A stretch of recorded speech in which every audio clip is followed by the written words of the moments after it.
दक्षिण में लिखी गई राम कथाओं में महर्षि कंबन की राम कथा है इरावतारम, इराम अवतारम।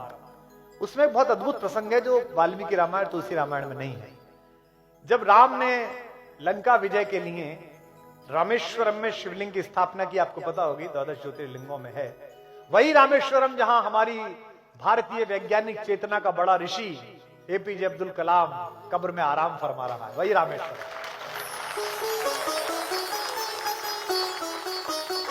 जब उन्होंने शिवलिंग की स्थापना की तो उन्होंने कहा कि आसपास कोई आचार्य ढूंढ के लाइए, कोई पुजारी, कोई ब्राह्मण ढूंढ के लाइए जो मेरा यज्ञ करा दे।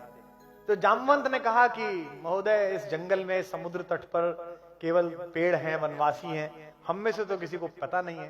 तो उन्होंने कहा आचार्य ऐसा लाइए जो शैव और वैष्णव परंपराएं दोनों का सम्मिलन हो, जिसे दोनों चीजें आती हो। तो जामवंत ने कहा कि ऐसा तो एक ही आदमी है पर वो हमारा शत्रु है, पुलस्त मुनि का नाती है, वैष्णव है और शिव का भक्त है, दोनों परंपराओं का पोषक है और कर्मकांडी है, सब जानता है। तो राम ने कहा कि एक बार जाके देखिए, बात करके देखिए। तो ये इरावतारम में कथा आती है, कितनी अच्छी है। दुश्मन भी हो तो ऐसा हो, सामने वाला भी, हाथ में आंख में पानी नहीं, हाथ में खंजर नहीं, आंखों में पानी चाहिए। राहत भाई का शेर है, हाथ में खंजर नहीं, आंखों में पानी चाहिए, ऐ खुदा दुश्मन भी हमको खानदानी चाहिए।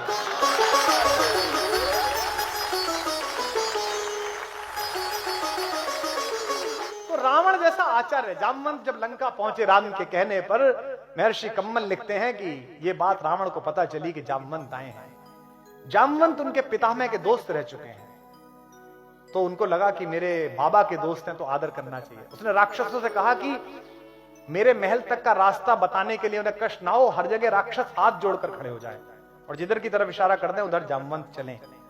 कथा आती है कंब की रामायण में महर्षि कंबन की कि जामवंत, चूंकि शरीर आकार बड़ा था उनका, तो उनको रास्ता दिखाते दिखाते रावण के पास तक ले गए। उन्होंने, रावण ने उन्हें प्रणाम किया, खड़े होकर पैर छुए और कहा कि मैं आपका स्वागत करता हूं राक्षस राज रावण, किस लिए आप आए हैं? तो उन्होंने कहा मैं चाहता हूं कि मेरे यजमान की आप आचार्य बन जाएं। तो उसने कहा कि स्वीकृति से पूर्व मुझे विचार करना पड़ेगा और विचार में देरी लगेगी, तो अगर आप आसन ग्रहण कर लेंगे तो अच्छा होगा, मैं भी बैठ पाऊंगा। जामवंत बैठ गए। रावण ने पूछा कि आपका यजमान कौन है? तो जामवंत ने कहा कि अयोध्या के राजकुमार महाराज दशरथ के पुत्र श्री राम मेरे यजमान हैं और वे एक यज्ञ करना चाहते हैं, भगवान शंकर के विग्रह को स्थापित करके शिवलिंग को पूजा करना चाहते हैं अपने एक बड़े काम के लिए। तो रावण ने पूछा क्या ये बड़ा काम लंका विजय तो नहीं?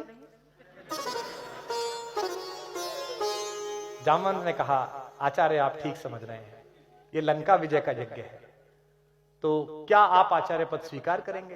रावण भी प्रतिभाशाली था, उसे पता था कि कौन व्यक्ति आया है मुझे आचार्य बनाने के लिए, इतना बड़ा अवसर मिल रहा है। उसने कहा कि मैं उनके विषय में ज्यादा नहीं जानता, लेकिन वे दूतों के प्रतिपालक हैं, वे अपने दूत को बहुत अच्छी तरह रखते हैं और ऐसे मर्यादावादी यजमान का आचार्य बनना मुझे स्वीकार है, जाकर उनसे कह दीजिए कि मैं आऊंगा। यह है रावण, जिसके घर में मां सीता सुरक्षित नहीं, शील के साथ सुरक्षित नहीं। यह है रावण, उस समय का शत्रु भी कैसा है राम का। तो जामवंत ने पूछा कि क्या व्यवस्था करनी पड़ेगी, क्या क्या सामान मंगाने पड़ेंगे? तो आचार्य रावण ने कहा कि चूंकि हमारा यजमान वनवासी है और अपने घर से बाहर है, इसलिए शास्त्र की परंपरा है कि अगर यजमान का घर ना हो, बाहर कहीं पूजा करानी पड़े, तो सारी चीजों की तैयारी आचार्य को स्वयं करनी होती है। तो आप कह दीजिए अपने यजमान से कि वो केवल नहा धोकर स्नान करके व्रत के साथ तत्पर रहे, मैं सब चीजें कर दूंगा। अब उसने अपने लोगों को बुलाया और कहा कि भाई पूजा कराने के लिए जाना है, ये सब सामान तैयार करो। इसके बाद रावण एक रथ लेकर मां सीता के पास गया और सीता से उसने कहा कि समुद्र पार तुम्हारे पति और मेरे यजमान राम ने लंका विजय के लिए एक यज्ञ आयोजित किया है और मुझे उस यज्ञ के आचार्य के रूप में बुलाया है। अब चूंकि जंगल में रहने वाले किसी भी यजमान की सारी व्यवस्था करना आचार्य का काम होता है, इसलिए उसकी अर्धांगिनी की व्यवस्था करना यह भी मेरे जिम्मे है।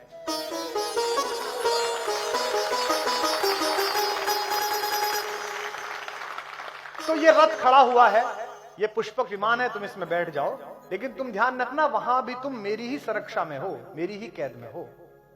और मैं आचार्य रावण तुमसे ये कहता हूं कि तुम मेरे यजमान की अर्धांगिनी के नाते, अर्ध यजमान के नाते इस पर बैठ जाना। कम्मन राम कथा में प्रसंग आता है कि यह सुनकर देवी सीता ने रावण को आचार्य कहकर प्रणाम किया, जो आज्ञा आचार्य। और अगली बात सुनिए, और उनके प्रणाम करने पर उसी रावण ने देवी सीता को अखंड सौभाग्यवती भव का आशीर्वाद दिया।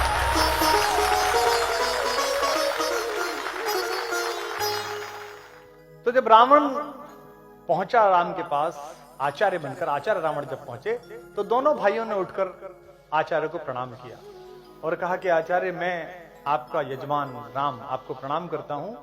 मैं लंका विजय के लिए एक यज्ञ कर रहा हूं। मैं चाहता हूं कि यहाँ के शिव का विग्रह स्थापित हो, ताकि देवादिदेव महादेव मुझे आशीर्वाद दें कि मैं लंका पे विजय प्राप्त कर सकूं। ये लंकेश से कह रहे हैं रावण, लेकिन आचार्य रावण से कह रहे हैं।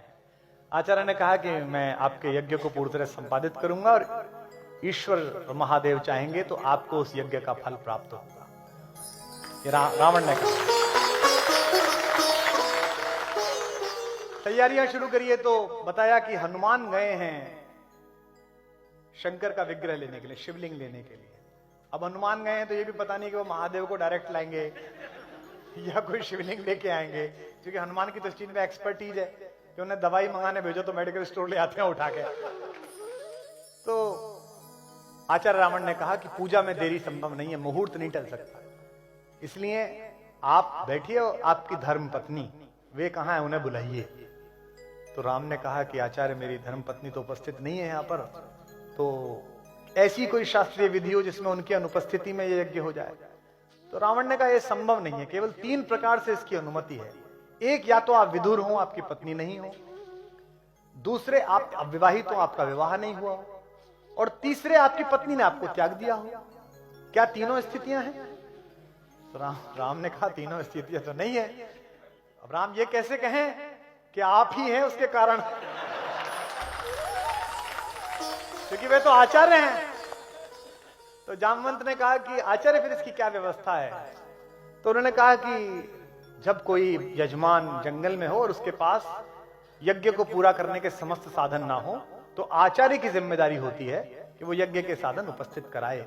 तो आप विभीषण को और अन्य अपने मित्रों को भेज दीजिए, मेरे यान में अर्ध यजमान सीता बैठी हुई है, उन्हें बुला लाइए यहां। ये इरारामावतारम में जो कम्मन के लाल रखी उसमें प्रसंग है। उसके बाद पूजन हुआ, विधिवत पूजन हुआ।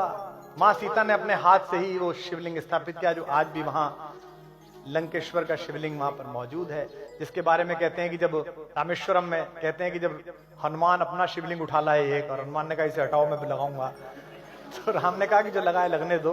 जब हनुमान नहीं माने, कहा महाराज मैं तो लेके आया हूं। तो राम समझ गए कि इन्हें थोड़ा सा अपने बल पर अहंकार आ रहा है, तो राम ने कहा इसे हटा लो। और सुनते हैं कि पूरा हनुमान ने जोर लगाया, वो शिवलिंग नहीं हटा। इसलिए राम ने फिर वरदान दिया कि तुम्हारा शिवलिंग भी यहाँ उपस्थित रहेगा। तो रामेश्वरम में उनके द्वारा स्थापित भी एक शिवलिंग है, जो हनुमानेश्वर के नाम से जाना जाता है, कि हनुमान के द्वारा स्थापित शिवलिंग।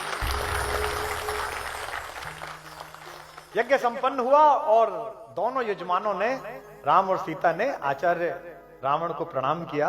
तो राम ने पूछा कि आचार्य आपकी दक्षिणा?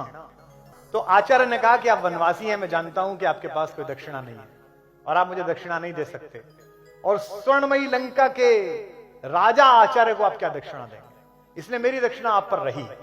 राम संकोच में पड़ गए। राम ने कहा कि दक्षिणा रही तो आप बता दीजिए ताकि मैं विधिवत तैयारी रखूं, कभी मैं देने योग्य बन पाऊं आपको। तो क्या रावण ने दक्षिणा मांगी?